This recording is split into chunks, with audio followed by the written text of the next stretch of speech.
You're back tonight with us here on In Focus, Newzroom Afrika, Channel 405. Thanks for staying on. President Cyril Ramaphosa has finally signed a bill into law which prevents municipal officials from holding political office in parties. It's an effort to tackle corruption, improving confidence in government. For more on this, we're joined by the Local Government Municipal Systems Amendment Bill, or rather, we're joined by the South African Cities Network CEO, Sithole Mbanga. Good to have you with us, and thank you very much for your time.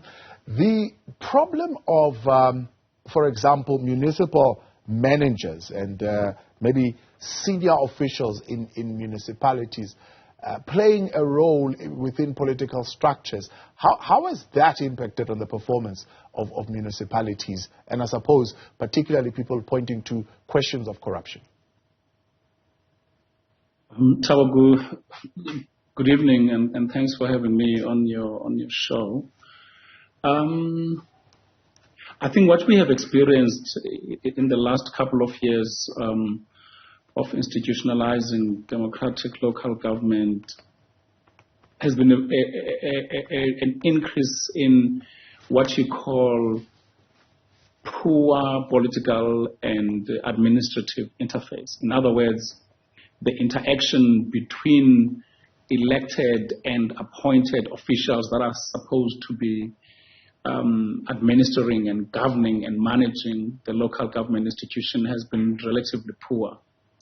Now, part and parcel of the attributes to that particular problem has been that has been a realization that has been conducted through research in particular, that you find sometimes in a municipal institution someone who's an elected representative, say a mayor, is working with a municipal manager who is also belonging to a particular political party or to the same political party. And in that political party, the same people are high-ranking officials. Now, the tendency or the unfortunate and unintended consequences of that has been that conflicts that normally are taking place in the political organization normally come and play themselves in the municipal institution. Now, that has had a very negative effect, unfortunately, on the stability of the municipal institution. I mean, to a point where in certain instances there will be no functioning local government institution. And I think that's what this attempt of what has been now popularly known as the depoliticization of municipalities mean. Yeah. And I think it's important that we welcome it. It's a step in the right direction. And I think for us in the local government space and practitioners, this is one big step towards professionalizing people that are working in the municipal governance system. Now, I want to say that it's good and well that the officials are depoliticized, but ultimately people, for example, who hold executive authority, they are politically appointed. So it's more often than not the mayors themselves, for example, who are holding political power that exert undue influence on these accounting officers to perform certain things. And ultimately, it's these accounting officers who get arrested while the political appointees, they go scot-free. So depoliticizing these guys is not necessarily going to be the solution to the kind of challenges that we see. Well, for sure. I think on its own, it cannot be a solution. But I think what this thing does is it begins to induce a level of maturity in the behavior of those that are either appointed or elected into office. By the way, there is no appointed municipal official that should do something that is against the law because there is undue political pressure. Ultimately, if you are the municipal manager or whatever role you play in the municipality, you have to take accountability for the decisions that you make.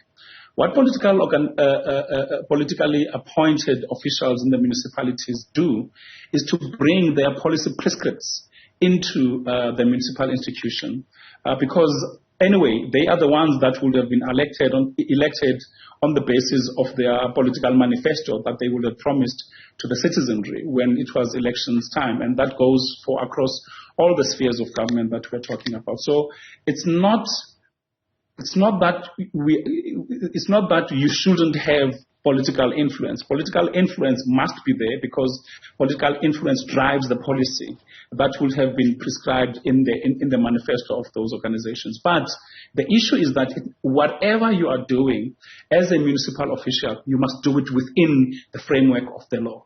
And if you do it outside of the framework of the law, and then the reasons that you provide for having acted in that way, i.e. out of the framework of the law, is that there was undue political influence, then you have to be accountable for that. This thing is quite simple. If you are an appointed official and there is undue political influence, all you have to do is to ask those that are providing or that are pressurizing you to write it down, to write the instruction down, so that you are able to then have the evidence that says, I am acting as a consequence of this particular undue pressure. And that's what you'll be able to provide when the Auditor General comes and checks your books, or if it is a criminal offense, when you have to defend yourself in court. So it cannot be an excuse that there was undue political pressure. Yeah. Another significant feature, I suppose, of the bill, that while it is pretty much not very different from the one which was passed in 2011, this one, however, does give a little bit more oversight power to the province in terms of the appointment of senior managers at local government. Is that a good thing? So one of the things that I have been grappling with, I think since the initiation of this exercise in the government system, and I suspect it's something that I just generally grapple with, is I think it's good to pass legislation and put laws in place because you want to be able to regulate a behavior. For me, the question is the difficulty with which that has to be implemented, right? Mm-hmm. So it's easy to put a legislation in place, but it's the implementation that is always the challenge. And even in this particular instance, I don't think it's going to be just simple and easy. But there's a new legislation that says if you are a senior municipal official, then you can not hold political office in your political organization. Firstly, the Constitution guarantees you political participation. That's number one. So you cannot be barred from participating politically. Mm-hmm. But all this, what it says is that you ought to not be playing an active role in the executive of that particular political party. Yeah. So the issue for me is going to be how easy or how difficult it is going to be for the system to implement the law. Whether it is implemented through the conduit of a provincial government that must conduct oversight. And by the way, other people in the municipal and local government fraternity are also asking the same question. Is this something that is only prevalent in the local government space? What about the provinces? Because the same issues or the same challenges and behaviors of unsavory political and administrative interface that you see in the local government space are also prevalent in other spheres of government as well. Right. Three things that I'm reflecting on that are coming to mind. One is the fact that there is, of course, also the permanency of senior managers. That is a unique feature also of this particular new bill. It's good and well where you're saying if, for example, a particular faction of the ANC wins elections at the elective conference, the new incoming mayor should not then fire the senior managers because they were with another faction. So the senior managers' position remains secure. It doesn't matter who changes office politically. You would say that is probably a good thing in that sense. It might also maybe be a good thing, certainly when the ANC changes power and another organization comes in, that those jobs are secured. But does it continue to guarantee service delivery? Is there no prospect of sabotage, for example, in an instance like that? Because you will have officials who, as you put it, are members of the political party. They believe in the policies of that party. They believe in the ideology of that party. But now you have a different political power coming into that municipality. Well, I personally, I think it should not matter ultimately that there is a change in the political office. It shouldn't be that because there's a change in political office and then automatically that triggers that those that are in the administrative office must be fired. As long as they're doing their job according to what it is that they would have been instructed by those that are in power, as long as they are delivering against their performance contracts that they would have signed with those that are in political office. Otherwise, how do you explain that? It becomes victimization. That being said, we cannot escape the fact that when people come into political office, they want to see change. Sometimes it's because they are frustrated, but what they want to see happening is happening at a slow pace. So it's not just an ideological issue. So in that instance, they then want to make shifts and changes. But it can't be that those shifts and changes are as a consequence of wanting to victimize those that are in administrative office because you disagreed with them or whatever the case might be. Hence, this issue of the professionalization of this local government sphere, right? That we, I think, are yearning for a situation where the local government sphere will one day be professionalized, particularly at the higher level of that sphere, the executive, the management,